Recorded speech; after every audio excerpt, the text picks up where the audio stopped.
Kembali lagi bersama dengan saya Petrus Marinusia. Saudara, dalam kesempatan ini saya menayangkan sebuah pernyataan dan penjelasan Menteri Luar Negeri Israel di sidang PBB. Dan dalam penjelasan beliau itu membuat semua hadirin jadi bungkam karena selama ini dunia internasional menuduh Israel melanggar undang-undang internasional. Dan tanah yang didiami orang Yahudi itu miliknya orang Palestina. Nah, oleh karena itu Menteri Luar Negeri Israel ini menjelaskan bahwa tanah tersebut itu milik daripada Abraham yang diwariskan turun-temurun, dan sampai dengan zaman sekarang ini ketika mereka hilang di peta zaman, lalu kemudian Inggris juga memfasilitasi untuk mereka kembali ke tanah airnya mereka sendiri. Nah, mari kita saksikan dengan saksama sebagai berikut. Terima kasih Ibu Presiden, para menteri yang terhormat, anggota Dewan. Saya hadir di sini hari ini sebagai Menteri Luar Negeri negara Yahudi di tanah leluhur kami, tanah Israel. Hadirin sekalian, sekitar 4.000 tahun yang lalu, leluhur kami Abraham hidup dan berjalan di Hebron, Beersheba, dan Beit El Kuno.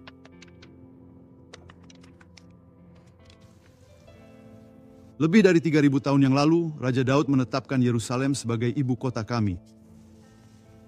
Kehadiran Yahudi di tanah Israel bahkan selama masa pengasingan kami yang panjang tidak pernah terputus, bahkan untuk satu hari pun. Dalam sejarah bangsa dan negara, ini mungkin merupakan kasus paling jelas tentang hak historis yang terbukti dan terdokumentasi dari suatu bangsa atas suatu wilayah. Sungguh menakjubkan ada begitu banyak kekuatan-kekuatan yang mencoba menggantikan kebenaran sejarah dengan kebohongan modern. Kebenarannya sederhana. Kami adalah masyarakat pribumi asli yang sah di seluruh wilayah tanah Israel sejak zaman dahulu. Temuan arkeologis di situs-situs kuno kita, termasuk kota Daud, tembok barat, Tanas, dan lainnya, menceritakan sejarah tanah kita. Pegangan kendi ini berasal dari kerajaan Yehuda, 2.700 tahun yang lalu. Ada cap Raja Yahudi di atasnya. Koin kecil ini, dari hampir 2.000 tahun yang lalu bertuliskan kebebasan untuk Zion. Ditemukan di padang gurun Yudea, koin ini dicetak pada tahun kedua dari pemberontakan besar Yahudi melawan Romawi. Bagaimana mungkin kehadiran Yahudi di tanah air kuno kami melanggar hukum internasional? Itu adalah kontradiksi dalam istilah. Pada tahun 1917, pemerintah Inggris mengeluarkan deklarasi Balfour yang bersejarah untuk membongkar kembali tanah air nasional bagi bangsa Yahudi di tanah kami, di tempat-tempat yang sama di jantung tanah leluhur kami. Tempat yang Anda klaim orang Yahudi dilarang tinggal dan yang diduga melanggar hukum internasional, Anda akui sebagai bagian dari tanah air nasional bagi bangsa Yahudi. Saya ingin memperlihatkan sebuah peta dari mandat Inggris. Tapi saya akan memberi penjelasan terlebih dahulu untuk Menteri Luar Negeri Yordania yang saya tahu akan segera datang. Kami tidak memiliki klaim atas Transjordania. Saya ingin hal ini jelas. Tetapi ini adalah peta deklarasi Balfour dari mandat Inggris. Di sini ada Yudea dan Samaria. Sebagian dari Anda menyebutnya tepi barat. Pada tahun 1921, Menteri Negara untuk Urusan Koloni saat itu, Winston Churchill, berkata saat berkunjung ke tanah Israel, sudah jelas benar bahwa orang Yahudi harus memiliki tanah air nasional dan di mana lagi itu bisa berada? Bisa. Tetapi di tanah ini, yang selama lebih dari 3.000 tahun telah mereka hubungkan secara intim dan mendalam, pada tahun 1922, pendahulu PBB, Dewan Liga Bangsa-Bangsa, menugaskan Inggris untuk membangun kembali tanah air nasional Yahudi. Ibu Presiden yang terhormat, kira-kira apa sajakah hal yang sebenarnya masih tersisa dari seluruh warisan tradisi sejarah yang sangat agung milik Balfour dan Churchill? Klaim-klaim dalam diskusi ini, seperti banyak diskusi lainnya, hanyalah contoh lain dari obsesi munafik terhadap keberadaan Yahudi di jantung tanah kecil kami. Klaim bahwa orang Israel tidak boleh tinggal di Yudea dan Samaria tidak hanya bertentangan dengan hukum internasional dan deklarasi Balfour Inggris sendiri. Itu adalah pandangan yang secara moral menyimpang. Bagaimana mungkin orang Yahudi diizinkan tinggal di London, Paris, atau New York, tetapi tidak di tempat lahir peradaban kami sendiri, Yerusalem kuno, yang Anda sebut Yerusalem Timur, Shiloh, Hebron, dan Beit El? Ibu Presiden, ini adalah negara kami. Ini bukan 30.000, 13.000 kilometer dari negara kami, seperti Kepulauan Falkland yang oleh Argentina disebut Kepulauan Malvinas, sebuah sengketa yang hingga hari ini belum Anda selesaikan dengan Argentina. Hadirin sekalian, kesepakatan abad ini Presiden Trump tahun 2020 menegaskan bahwa komunitas kami di Yudea dan Samaria akan tetap utuh dalam perjanjian permanen apapun. Akan ada perdamaian suatu hari nanti. Perdamaian itu tidak akan tercapai dengan memindahkan orang dari rumah mereka, baik Yahudi maupun Arab, tidak satupun dari mereka. Gagasan bahwa komunitas Yahudi adalah penghalang perdamaian sungguh keterlaluan. Hal itu tidak sesuai dengan realitas saat ini maupun masa lalu di Yudea dan Samaria. Dengan segala hormat, kami tidak akan mengorbankan warisan, keamanan, dan masa depan kami hanya demi meredakan kesulitan politik dalam negeri negara lain. Israel menandatangani perjanjian Oslo, dan yang didapat adalah intifada berdarah berupa serangan bunuh diri. Israel secara sepihak menarik diri dari Gaza pada tahun 2005. Kami membongkar komunitas kami, pangkalan militer kami, bahkan makam-makam kami. Yang kami terima adalah negara teroris terbesar di dunia di Gaza dan pembantaian 7 Oktober. Kapan kalian akan mengerti? Kami tidak akan mempertaruhkan keberadaan kami sendiri. Para anggota yang terhormat, otoritas Palestina yang dibentuk berdasarkan perjanjian Oslo secara terang-terangan melanggar perjanjian-perjanjian yang menjadi dasar pendiriannya. PA berkomitmen untuk memerangi teror dan hasutan, namun kalian tidak akan menemukan teroris di penjara-penjara itu. Selain itu, otoritas Palestina memberlakukan kebijakan upah yang menyimpang, memberikan gaji kepada para teroris dan keluarga mereka. Mengapa tidak ada satupun dari kalian mengatakan sesuatu tentang hal itu? Siapapun. Departemen Luar Negeri Amerika Serikat melaporkan kepada Kongres bahwa PA berkomitmen untuk membayar lebih dari 200 juta dolar dalam bentuk gaji kepada para teroris. Pada tahun 2025 saja jumlahnya jauh lebih besar dibandingkan tahun 2024. Beberapa minggu yang lalu, Abbas memecat Menteri Keuangannya untuk mengalihkan kesalahan kebijakan bayar untuk membunuh kepadanya. Namun Menteri Keuangan yang baru mengakui seminggu yang lalu bahwa kebijakan bayar untuk membunuh akan tetap berlanjut meskipun mereka mengalami kesulitan keuangan. Tapi kalian tidak mengatakan sepatah kata pun tentang hal itu, bukan? Otoritas Palestina terus menghasut kebencian terhadap Yahudi dan Israel di buku pelajaran, sekolah, dan taman kanak-kanak. Lewat topeng dan media. Peta ini sebuah rekaman video dari sekolah dasar Palestina di Hebron menampilkan sebuah gambar tengkorak yang diletakkan tepat di atas kawasan pemukiman komunitas Yahudi. Tengkorak. Apa pesan untuk anak-anak? Inilah nasib yang mereka rencanakan untuk orang Yahudi. Otoritas Palestina sama seperti Hamas mencuci otak generasi penerus agar membenci orang Yahudi. Di bawah otoritas Palestina terjadi penghancuran sistematis terhadap situs-situs suci dan arkeologis. Warga Palestina menggunakan traktor untuk merusak situs Alkitab di Gunung Abel. Anda mungkin sudah mengetahuinya dari Alkitab.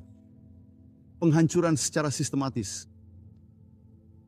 Tidak ada sepatah kata pun tentang hal itu. Tapi inilah sejarah tanah ini. Mereka sedang menghancurkan. Orang-orang Palestina mengalihkan air dan melakukan pelanggaran lingkungan untuk merugikan warga kami. Dan Anda bisa melihatnya di sini. Pembakaran limbah di wilayah Palestina dengan sengaja mencemari udara dan membahayakan kesehatan penduduk di kota-kota Israel terdekat. Badan ini mengklaim sebagai pelindung lingkungan. Di mana suara kalian? Hampir 300 bangunan didirikan setiap bulan hanya pada tahun 2025 oleh warga Palestina di area C. Pembangunan ilegal secara besar-besaran. Ini adalah pelanggaran terang-terangan terhadap perjanjian kami. Namun kalian tidak mengatakan sepatah kata pun tentang hal itu. Kecaman hanya ditujukan untuk pembangunan yang ditujukan bagi komunitas Yahudi. Berapa banyak dari kalian yang mengecam hukuman mati rasis dari otoritas Palestina bagi siapapun yang menjual properti kepada orang Yahudi? Apakah kalian percaya bahwa di tahun 2026 masih ada hukuman mati bagi yang menjual properti kepada orang Yahudi?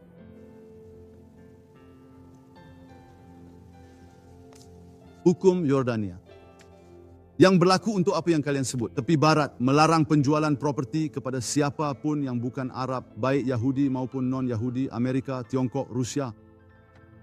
Berapa banyak dari kalian yang mengecam keputusan kabinet Israel minggu lalu untuk membatalkannya? Benarkah kalian percaya bahwa undang-undang rasis seperti ini seharusnya masih ada di tahun 2026? Pilihan apa yang kami miliki selain memperbaiki ketidakadilan yang menyimpang ini? Dengan mewujudkan kesetaraan dan transparansi dalam transaksi properti di Yudea dan Samaria. Apakah ini aneksasi? Keputusan kabinet kami juga melindungi hak milik warga Israel dan Palestina secara setara. Para anggota yang terhormat, komunitas internasional menutup mata terhadap praktik dan pelanggaran yang terus dilakukan oleh PA. Hal ini hanya semakin menjauhkan solusi untuk konflik tersebut. Anda mengarang apa yang disebut negara Palestina, seolah-olah negara seperti itu ada atau pernah ada. Namun kenyataannya, ini sederhana. Tidak pernah ada negara Palestina. Anda berbicara tentang wilayah yang diduduki. Bagaimana mungkin wilayah itu diambil dari entitas yang tidak pernah ada oleh sebuah bangsa yang selalu ada di sana? Ini mengingatkan saya pada Kaisar Romawi Hadrian. Dia menghancurkan Yerusalem dan membangun kota baru di atas reruntuhannya pada tahun 130 M, menamainya Ilia Capitolina. Tujuannya adalah untuk menghapus ingatan tentang ibu kota Yahudi. Apakah ada di antara kalian hari ini yang pernah mendengar tentang Ilia Capitolina? Tapi semua orang tahu Yerusalem. Selama lebih dari 3.000 tahun, sejak Raja Daud, Yerusalem telah menjadi ibu kota abadi bangsa Yahudi. Dan akan tetap seperti itu selamanya. Yerusalem Barat adalah Yerusalem. Satu, Yerusalem di bawah kedaulatan Israel. Jika Anda bertanya-tanya dari mana nama Palestina berasal, itu adalah Hadrian yang sama. Dia mengganti nama tanah Israel menjadi Syria Palestina untuk mencoba menghapus hubungan Yahudi dengan tanah kami. Ngomong-ngomong itu tidak berhasil. Fakta lainnya, hanya kedaulatan Israel atas Yerusalem yang menjamin kebebasan beribadah bagi ketiga agama tersebut. Yahudi, Kristen, dan umat Islam. Terdapat lebih dari 2 juta warga Arab di Israel. Mereka menikmati hak yang sama. Mereka terwakili di parlemen kita dan di Mahkamah Agung kita. Tentu saja mereka menikmati kebebasan beribadah. Umat Muslim di seluruh dunia mulai merayakan Ramadan. Saya mengucapkan selamat Ramadan Karim kepada mereka. Kami akan terus menjamin kebebasan beribadah, termasuk di Bukit Bait Suci. Namun selama pemerintahan Ottoman dan masa mandat Inggris, orang Yahudi dilarang memasuki makam para leluhur di kota kuno kami, Hebron. Nenek moyang kami hanya diperbolehkan berdoa di anak tangga ketujuh di tangga luar. Di Yaman saat ini, umat Kristen dilarang menjalankan keyakinan mereka secara terbuka. Rezim Iran menganggap gereja rumah sebagai ancaman terhadap keamanan nasional. Tidak sepatah kata pun tentang negara-negara ini. Israel adalah satu-satunya kekuatan yang berdiri melawan kekuatan besar barbarisme, teror, dan ekstremisme. Anggota yang terhormat, besok saya akan mendapat kehormatan mewakili Israel di KTT Perdamaian Dewan Presiden Trump di Washington DC. Kami mendukung rencana Presiden Trump untuk Gaza. Inti utama dari rencana tersebut adalah proses perlucutan senjata kelompok Hamas, demilitarisasi menyeluruh di wilayah jalur Gaza, serta upaya deradikalisasi bagi seluruh lapisan masyarakat Palestina yang ada di sana. Inilah sebabnya mengapa ini adalah rencana komprehensif pertama yang menangani akar permasalahan. Hamas sepenuhnya bertanggung jawab atas situasi kemanusiaan yang telah Anda semua gambarkan, atas penderitaan baik warga Israel maupun Palestina. Namun anggota dewan ini terus-menerus menyerang Israel secara obsesif tanpa ada kaitan dengan kenyataan. Bahkan ketika, seperti yang dikatakan Duta Besar Amerika, lebih dari 4.200 truk per minggu masuk ke Gaza. Pernyataan harus terhubung dengan kenyataan dan faktor-faktor yang membentuknya. Saya tertinggi Anda semua dengan jujur bertanya pada diri sendiri, mana yang lebih berdampak? Pertemuan PBB ini atau KTT besok?